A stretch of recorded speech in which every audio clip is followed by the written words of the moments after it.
সব নেতার চাইতে আমার শেখ হাসিনাই ভালা।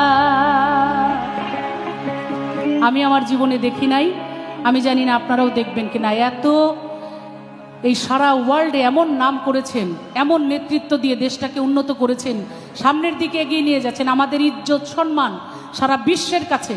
আজকে দেখেছেন ইংল্যান্ডের প্রধানমন্ত্রীও আমার নেত্রীকে সালাম করছে, দাঁড়িয়ে বসে তার সাথে কথা বলছে। আজকে ভারত, আজকে সেই আমেরিকা, জো বাইডেন, মোদি, সবাই আমার নেত্রীকে ভালোবাসে, প্রাধান্য দিচ্ছে। এই জন্য আমি বললাম এই নেতা আর আসে নাই, আর হবে না। বঙ্গবন্ধুর পরে আমরা যদি মনে করি জননেত্রী শেখ হাসিনার উপরে আর এই বাংলাদেশে কোনো নেতৃত্ব নাই। এই জন্য সব মা বোনদের ঘরে ঘরে যায় আপনাদেরই বলতে হবে, আপনারাই তো নেতা। ছাত্রলীগ, যুবলীগ, স্বেচ্ছাসেবক লীগ, আমার কৃষক লীগ, মহিলা আওয়ামী লীগ, শ্রমিক লীগ যা আছেন সবাই মাঠে নেমে যাবেন এখনই টুকু ভাইয়ের জন্য। কি